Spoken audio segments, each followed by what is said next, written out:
வணக்கம் நேயர்களே, ஸ்ரீ குபேரன் டிவி நேயர்கள் வணக்கங்கள். இப்போ நம்ம பார்க்க போகிறது வார ராசி பலன் 13ஆம் தேதியிலேருந்து 19ஆம் தேதி வரை எப்படி இருக்க போகுது. ஸோ இதில் வந்து பார்த்திங்கன்னா எப்போதுமே வந்து நீங்கள் லக்னத்துக்கு பாருங்கள், ஓகேங்களா. ராசிக்கு பார்க்குறத விட லக்னத்துக்கு பார்த்தீங்கன்னா பர்ஃபெக்டாக வரும். ஸோ உங்கள் ஜாதகத்தில் வந்து லான்னு போட்டுருவோம், அதான் லக்னம். ஸோ அது வந்து இப்போ சப்போஸ் மகர லக்னம் விருச்சிக ராசினா நீங்கள் மகர ராசிக்கான பலன்களை பார்க்கும்போது அது பர்ஃபெக்டாக வரும். அது வந்து உங்களுக்கு வந்து அந்த தசா புத்தி அந்தரங்களை நோட் பண்ணிக்கிங்க. ஸோ அதையும் இதையும் லிங்க் பண்ணி பார்க்க ரொம்ப சூப்பராக வரும். ஒரு 90% பர்ஃபெக்டாக வருங்க. அதுக்கப்புறம் டிப் ஆஃப் த வீக் இந்த வீடியோட எண்டில் இருக்கும், கண்டிப்பாக பார்க்க மறந்துடாதீங்க. விருச்சிக ராசி. ஸோ விருச்சிக ராசிக்கு வந்து உங்களது ராசி அதிபதி செவ்வாய் வந்து உங்களுக்கு வந்து 8ல் இருக்கிறது வந்து கொஞ்சம் எமோஷனான ஒரு விஷயமா இருக்கும். கொஞ்சம் கவனமாக இருக்கணும்.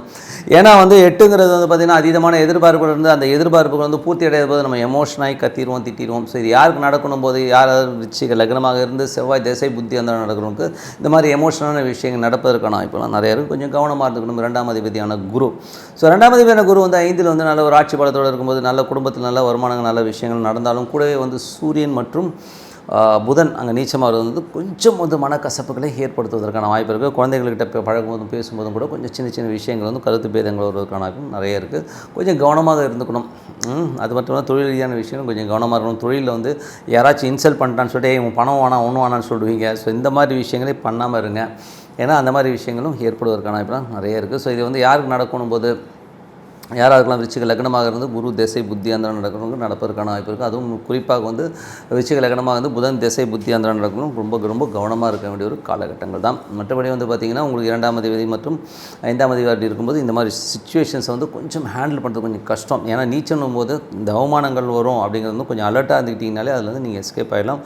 பிரார்த்தனை ரொம்ப அவசியங்க. 3ஆம் அதிபதியான சனி வந்து 4ல் இருக்கும்போது விற்காத சொத்து இதுவரை வந்து எனக்கு வந்து சொத்து விற்கவே இல்லைங்க, ஒரு விற்கணும்னு ட்ரை பண்ணால் இப்போ விற்பனை ஆவதற்கான வாய்ப்புலாம் ரொம்ப சிறப்பாக இருக்குது. உங்களுக்கும் உங்கள் அம்மாவுக்கும் நிறைய கருத்து பேதங்கள் வருவதற்கான வாய்ப்பும் நிறைய இருக்குது. பட் இருந்தாலும் அம்மா வந்து கண்டிப்பாக சப்போர்ட் பண்ணுவாங்க. இது யாருக்கு நடக்கணும் போது விருச்சிக லக்னமாக வந்து சனி திசை புத்தி அந்தரம் நடக்கிறவங்களுக்கு கண்டிப்பாக நடப்பதற்கான வாய்ப்புலாம் ரொம்ப சிறப்பாக இருக்குது. குழந்தைகள் விஷயங்கள் ரொம்ப நல்லாயிருக்கும். பட் இருந்தாலும் சில நேரங்களில் அவரது நடவடிக்கைகள் சின்ன மனக்காயங்களை ஏற்படுத்தும். காரணம் என்ன, புதன் வந்து அங்கே நீச்சமாக இருக்குது. ஏன்னா அவர் 8ஆம் அதிபதியாக வந்து அங்கே நீச்சமாகும்போது அவங்களுடைய செயல்பாடுகள் பேச்சுவார்த்தைகள் இதெல்லாம் வந்து கொஞ்சம் நம்மளை வந்து சின்ன விஷயங்களை காயப்படுத்தும். ஸோ அது ஒன்றும் பெரிய பெருசாக எடுத்துக்கணும்னு அவசியம் கிடையாது. மற்றபடி நல்ல எல்லாமே ஏற்றம் தான். ஸோ இது யாருக்கு நடக்கணும் போது விருச்சிக லக்னமாக இருந்து குரு திசை புத்தி அந்தரம் நடக்கிறவங்களுக்கு கண்டிப்பாக நடப்பதற்கான வாய்ப்புலாம் ரொம்ப சிறப்பாக இருக்குது. மற்றபடி வந்து 6ஆம் அதிபதி 6ல் வந்து சுக்கிரன் ராகும். ஸோ 7ஆம் அதிபதி 6ல் இருக்கும்போது கணவன் மனைவிக்கு நிறைய கருத்து பேதங்கள் சண்டை சச்சரவு வருவதற்கான வாய்ப்பும் ரொம்ப கவனமாக இருக்கணும். வேலை செய்கிற இடங்களில் வந்து ஒரு எமோஷனான ஒரு சிச்சுவேஷன் வருவதற்கான வாய்ப்பும் கண்டிப்பாக இருக்கும். ஸோ இது யாருக்கு நடக்கணும் போது விருச்சிக லக்னமாக இருந்து சுக்கிர திசை புத்தி அந்தரம் நடக்கிறவங்க ராகு திசை புத்தி அந்தரம் நடக்கிறவங்க கண்டிப்பாக இருக்குங்க.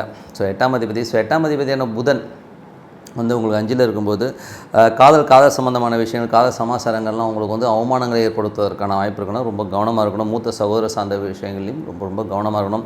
அவர் வந்து திடீர்னு ஏதாவது பேசி உங்களை மனக்காயங்கள் படுத்துவதற்கான வாய்ப்பு இருக்கணும். கொஞ்சம் கவனமாக இருக்க வேண்டியது ரொம்ப அவசியங்க. மற்றபடி வந்து பார்த்திங்கன்னா 9ஆம் அதிபதிக்கு வந்து குருவின் பார்வை இருக்கணும். நல்ல விஷயங்கள் நல்ல மாற்றங்கள் நல்ல ஏற்றமான விஷயங்களும் இருக்கும், இல்லைன்னு சொல்ல முடியாது. ஆனால் அப்பா சம்மந்தமான விஷயங்கள்லாம் வந்து கொஞ்சம் பாசிட்டிவான வைப் இருந்தாலும் சில நேரங்களில் ஏதாச்சும் திட்டிடுவாரோ அப்படிங்கிற ஒரு எண்ணங்களும் வந்து போகும். மற்றபடி வந்து தொழில் ரீதியான விஷயங்களில் வந்து சூரியன் புதன் ஒன்றா இருக்கிறது வந்து பார்த்திங்கன்னா தொழிலில் வந்து சின்ன அவமானங்கள் எல்லாம் ஏற்படுவதற்கான வாய்ப்பும் கொஞ்சம் கவனமாக இருக்கணும். பட் வருமானத்துக்கு எந்த களங்கமும் வராது. பட் இருந்தாலும் ஒரு சின்ன ஒரு ஸ்ட்ரெஸ் வந்து போகிறதுக்கான வாய்ப்பும் நிறைய இருக்குது. 11ஆம் அதிபதி புதன் வந்து பார்த்திங்கன்னா உங்களுக்கு நீச்சமாகிறது. அதுவும் 5ல் நீச்சமாகும்போது உல்லாசம் சார்ந்த விஷயம் நண்பர்களோடு போய் ஜாலியாக இருக்கணும் அப்படின்னு போனீங்கன்னா பார்ட்டி போகும்போது கொஞ்சம் கவனமாக இருந்துக்குங்க. அங்கே நீங்கள் அவமானப்படுத்துவதற்கான வாய்ப்பு இருக்கிறனால இதெல்லாம் கொஞ்சம் அவாய்ட் பண்ணிக்கிறது நல்லது. இது யாருக்கும் பேஜராக நடக்கணும் போது விருச்சிக லக்னமாக இருந்து புதன் திசை புத்தி அந்த நடக்கும் ரொம்ப கவனமாக இருக்கணும். மற்றபடி எல்லாமே சிறப்பு தான். என்னை பொறுத்தவரை பிரார்த்தனைங்கிறது ரொம்ப முக்கியம். மனதார வந்து இறைவனை வந்து பிரார்த்தனை பண்ணுங்கள். நீங்கள் அடுத்த லெவலுக்கு போகிறத கண்டிப்பாக பார்க்கணும். அந்த பிரார்த்தனை பற்றி தான் இந்த வாடி டிப் ஆஃப் த வீக்கில் பாருங்கள். இந்த வாடி சொல்ல போகிறது பிரார்த்தனை. எப்போ பார்த்தாலும் இந்த மனுஷன் வந்து ராசி பலன் சொல்லும் போதெல்லாம் வந்து பிரார்த்தனை பண்ணுங்கன்னு சொல்கிறாரு அப்படின்னு சொன்னதுக்கு வந்து இப்போது லேட்டஸ்ட்டாக வந்து நடிகர் திரு வெண்ணிராடை மூர்த்தியோட ஒரு இன்டர்வியூ வந்து நான் பார்த்தேன். அதில் வந்து அவர் சொன்ன அந்த ஒரு விஷயம் வந்து எனக்கு ரொம்ப ஆப்டாகப்பட்டது. அதை வந்து நம்ம டிப் ஆஃப் த வீக்கில் சொல்லலாம் அப்படிங்கிறது தான் வந்து என்னுடைய இது. ஏன்னா பிரார்த்தனைங்கிறது வந்து எவ்வளோ அவசியங்கிறத வந்து அவர் சொல்லியிருந்தார். ஸோ அதில் வந்து என்ன சொல்லியிருந்தாருன்னா, ஒரு மனிதன் டெய்லி வந்து பிரார்த்தனை பண்ணுவார், அவருக்கு எல்லா செல்வ வளங்கள் எல்லாமே கொடுத்துருந்தார் ஆண்டவன். அப்போ வந்து அவர் டெய்லி வந்து கனவுல பார்த்தீங்கன்னா ஒரு கடற்கரை ஓரத்தில் அவர் நடந்து போவார். அவர் 2 பாதம் அவர்தும் 2 பாதம் இறைவன் எப்போதுமே வந்து அப்படி பதிஞ்சு போகிற மாதிரி ஒரு கனவு டெய்லி வந்துக்கிட்டே இருக்கும். ஸோ ஒரு காலகட்டத்துக்கு மேலே இறைவனோட இது வந்து பார்த்திங்கன்னா 4 பாதங்கள் போகும்போது இறைவன் என்னோட இருக்கார் நினச்சிட்டு இவரும் நினச்சிட்டு இருந்தார். நான் டெய்லி பிரார்த்தனை பண்ணுவார், அவர் லைஃப் நல்லா ஸ்மூத்தாக போயிட்டு இருந்தார். பட் லைஃப்பில் வந்து என்றைக்குமே கிராஃபில் வந்து பார்த்தீங்கன்னா ப்ளஸ் அண்ட் மைனஸஸ் கண்டிப்பாக வருங்க. ஸோ என்ன தான் நம்ம பூஜை பண்ணாலும் சரி, புனஸ்காரம் பண்ணாலும் நமக்கு வர வேண்டிய நோயோ வர வேண்டிய ஒரு ஸ்ட்ரகிளோ நம்ம அந்த காலகட்டத்தில் நம்ம ஃபேஸ் பண்ண வேண்டியது அவசியம். ஏன்னா அது ஒரு கர்மா. ஸோ அந்த கர்மா வந்து நம்ம ஃபேஸ் பண்ணி தான் ஆகணும் போது ரொம்ப ஒரு இக்கட்டான சூழ்நிலையில் தள்ளப்படுறார் அவர். ரொம்ப கஷ்டம் வந்துடுது, ரொம்ப நெருக்கடிகள், அடுத்த ஸ்டெப் என்ன வைக்க முடியுதுன்னு தெரியல. அந்த மாதிரி ஒரு கஷ்டமான சூழ்நிலை வரும்போது கனவு வருது. அதே வந்து அந்த பீச் ஓரத்தில் நடந்து போகும்போது பாதங்கள் பார்த்தீங்கன்னா இப்போ 2 பாதம் தான் வருது. ஸோ அவர் நினச்சி என்னடா அது 2 பாதம் தான் வரும்போது அப்போ ஆண்டவன் அவரோட இல்லை அப்படின்னு அவர் முடிவு பண்ணுறாரு. ரொம்ப கஷ்டம் கிட்டத்தட்ட வந்து நம்ம சூசைட் பண்ணிக்கலாமா, ஊரை விட்டு ஓடிக்கலாமா அப்படிங்கிற அளவுக்கு வந்து ஒரு கஷ்டங்கள் வருது.